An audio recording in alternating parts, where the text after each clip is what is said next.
Hajipur Islamic media উম্মাহর স্বার্থে সুন্নাহর স্বার্থে কেরাত হামদ নাত ইসলামিক ভিডিও ওয়াজ মাহফিল প্রচার করে থাকে। আরেকটা বিষয় সচেতন করে না হলেই নয়। আমরা জানি জাতিসংঘ এটা মুসলমানদের জন্য বানানো হয় নাই, এটা ইহুদি খ্রিস্টান পশ্চিমাদের কাছে করার জন্য বানানো হয়েছে। এই জাতিসংঘ কি করতেছে? আমার দেশে আপনার দেশের মধ্যে তাদের মানবাধিকার কর্মী নামে সংগঠন তারা এই অফিস খুলতেছে এবং বলতে পারেন হুজুর আমাদের সমস্যা অফিস তারা খুলবে, বানাবো আমাদের সমস্যা সমস্যা শুধু হুজুরদের নয়, আপনাদের অনেক সমস্যা।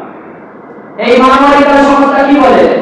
আপনার সন্তান আপনার ছেলে যদি এসে দাবি করে আমি আজ থেকে ছেলে নয় আমি মেয়ে, আমি কি মেয়ের মতো পোশাক করে, আপনি বাবা হয়ে আপনি মা যদি হয়ে যাবেন কেমন অবস্থা হবে? কেমন অবস্থা হবে? সে বলে মনে মনে পুরুষ, নারী বলে পুরুষ, পুরুষ বলে নারী, এটা মানতে হবে। আপনি তখন আর প্রতিবাদ করতে পারবেন না। আপনি প্রতিবাদ করবেন সন্তানের উপর অ্যাটাক করবেন, এই অভিযোগ চলে যাবে, আপনার পুলিশ এসে ধরে নিয়ে যাবে, ধরে নিয়ে যাবে। লেসবিয়ানদের অধিকার চায়, বেশ্যাদের অধিকার চায়, পরিবারের অধিকার চায়, পুরুষের দাবি করে নারী তার অধিকার তারা যে কিন্তু ইসলামের অধিকার নেই। এগুলো প্রতিষ্ঠা হলে কারিগরি সম্পাদক যারা মুসলমানদেরকে আহমদিয়া মুসলিম জামাত করে পরিচয় দেয় তারা ধর্মের প্রসার করতে পারবে, আপনি আমি কোনো বিরোধিতা করতে পারবো না, কারণ তার অধিকার আছে। কিন্তু সে প্রচার করতেছে খ্রিস্টান, সে কি বলে ঈসাই মুসলিম জামাত, মুসলমান নাম দিয়ে তারা ধর্মের প্রসার করতেছে, আপনি বাধা দিতে পারবেন না, এটাও তাদের অধিকার। এখন বলবো এগুলি যদি বাংলাদেশের মধ্যে চালু হয়ে যায় এই অফিস, মুসলমানের দেশ থাকবে আপনার গড় আপনি নিয়ন্ত্রণ করার অধিকার রাখবেন না।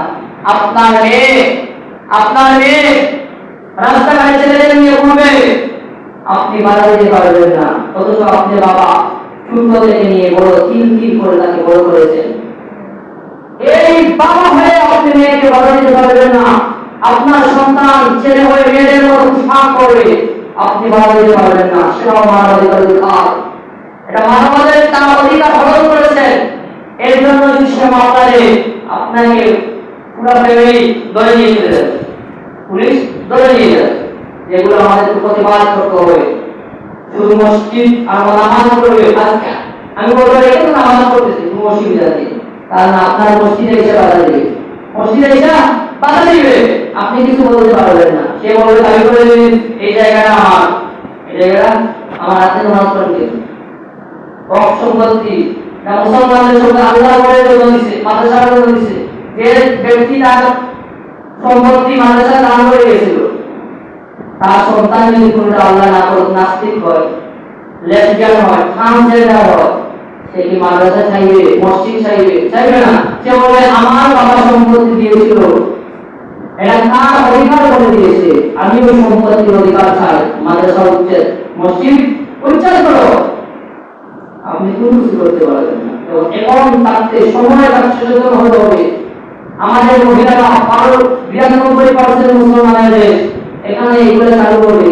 আচ্ছা এই যে রোহিঙ্গা মুসলমানদের হত্যা করছে, ফিলিস্তিনের মুসলমানদের হত্যা করতেছে, ভারতের মুসলমানদের কাশ্মীর হত্যা করতেছে, তারা কয়টা প্রতিবাদ করছে? প্রতিবাদ করে নাই।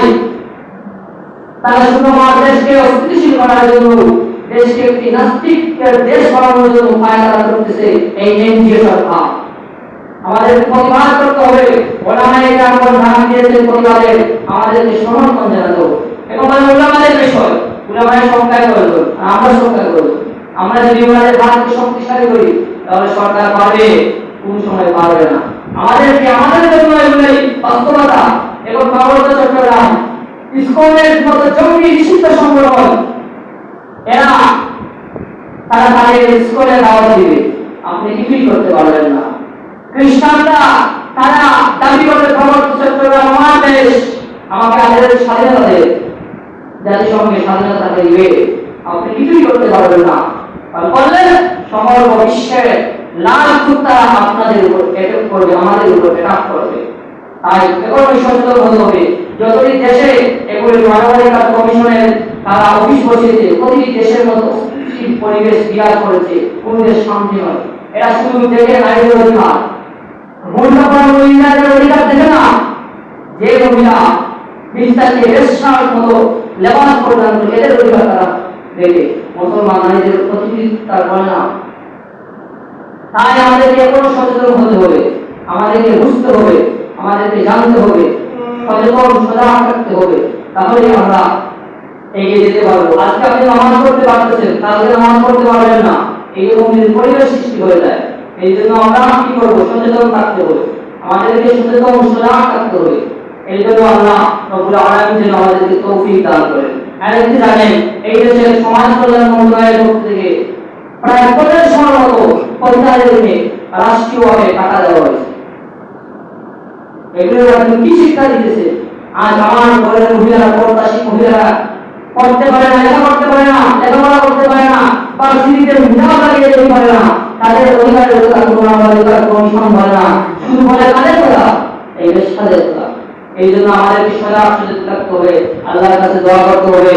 আর ওলামায়ে কেরামদের যদি কোনো অবস্থান নেই কোনো মসজিদের, আমাদেরকে কমপক্ষে দিল থেকে যাইতে পারি কিনা করি, দিল থেকে আমাদেরকে সমর্থন করতে হবে।